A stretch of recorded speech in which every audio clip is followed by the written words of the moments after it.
Hi, I'm Sandra, and I'm going to show you how to run the reel for cavern diving and cave diving. So for your primary tie-off, you want to look for a rock which is shaped kind of like this with some sort of a lip, so the line has somewhere to sit underneath and it doesn't just pop off.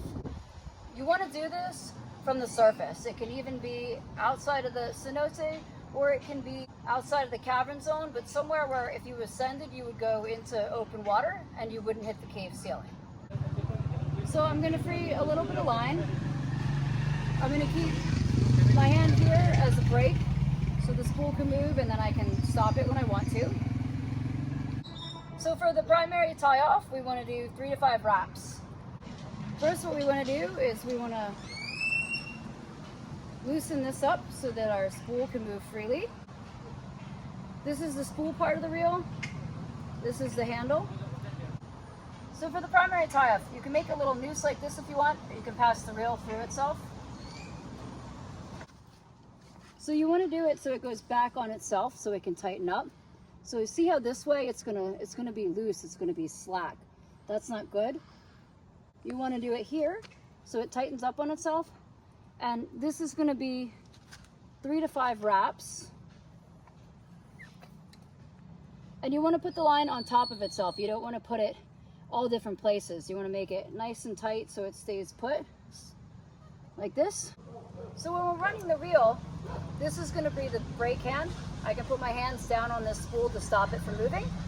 And I want to hold it out and away from my body so that if I hold it in here and I bend my arm, I'm gonna kick it and wrap it in my legs. So you want to hold it nice and straight, not away from your body. And then I want to scan and I want to look for a good secondary tie-off, somewhere between 10 and 20 feet away from this one. So I want to keep my arms straight, not bent, square to my body. And I'm searching for where to go first.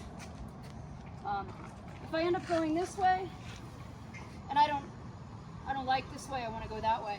If I have a diver here and I sweep my line, I might entangle them. So I need to signal them that we're going to turn around,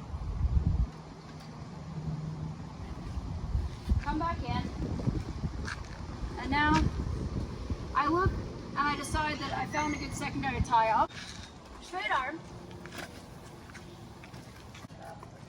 So our secondary tie-off, we want this to be kind of just inside the cavern. This is going to be away from where any of the swimmers can come and for fun pop off the primary. This one's our backup. So we want it to be away from the general public, kind of just inside the overhead. So if you lost this, you could still find your way out again. Make sure the line is nice and tight, not slack. And I'm going to wrap it on the outside of my object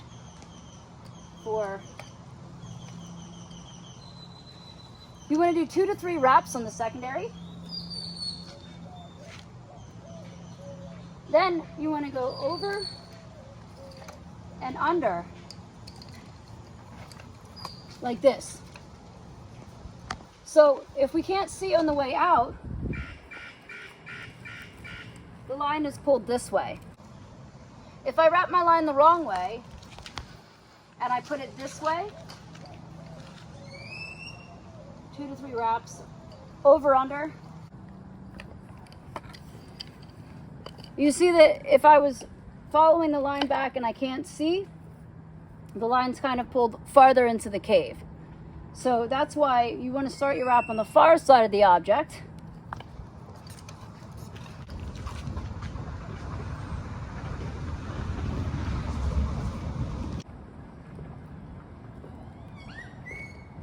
And then over, under. So 2 to 3 reps and then over, under. So for any change of direction, if we decide we want to go this way, we want to do a wrap and a lock. So just around and over, under. And then we can continue on this way. We did our primary tie-off in open water, 3 to 5 reps. We did our secondary, somewhere maybe just inside the cavern zone, 2 to 3 reps. Anytime we wanted to change direction, we did a placement, which is just a wrap and a lock. So we hold the arm straight away from the body. When I come up to the primary line in the cave, I'm going to come in at a 90-degree angle. I'm going to stop short of the line because these lines stretch. I'm going to lock it. I'm going to put it over when I wrap it because if I drop it, I would lose it if I don't. So I'm going to put it over. 2 wraps. And then I'm going to snap it back on itself. I'm going to give it another wrap around the bolt snap. Another wrap around the bolt snap. So the bolt snap is functioning as an arrow and it's pointing back out of the cave. So you want to short it, lock it, wrap it twice, and then snap it. Short it, lock it, wrap it, snap it, facing out of the cave. So the last thing you're going to do, you're going to show each of your team members what your non-directional marker looks like, your cookie. So mine has my name and hearts, and for a low visibility cave, I like to drill little holes or make something so I can feel this and know this is mine. So I'm going to put my cookie on the exit side of the cave. If the line is not tight, then I would give it another wrap just like this. And then I would always cross over the line. And then I'm going to take my light and I'm going to light this up for the other teammates. And I'm going to watch them put their cookies on too. And then when everybody's ready, we're going to go farther into the cave. So just in case somebody drops their fins and sails out the cave and you can't see getting out, we're going to give you a blackout mask. Put it on over your mask and practice swimming out of the cave blindfolded to simulate total loss of visibility. Usually one of your buddies drops their fins, the prop wash coming off creates a big silt storm and nobody can see it coming out. Usually it's localized and it's just sort of where you are, but it's a good time to turn the dive and get out. Usually silt is localized, so if you just swim to the next room over, it'll be clear. But when you're learning how to cave dive, it's probably a good time to end the dive. It means we want to go back into open water, work on our kicks, work on our teamwork. But let's say that you are back in the cave, it's really silty. You always want to be no more than arm's length away from the line.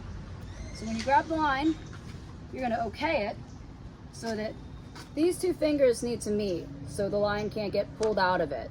So this is no good. This is good. And you want to rotate this hand down so if you lose buoyancy, you can feel the ground with your hand before your feet hit it. And also, this is like a joystick. So if you are losing buoyancy up, the line's going to be at the bottom of your hand, and down you'll feel it here, and side to side.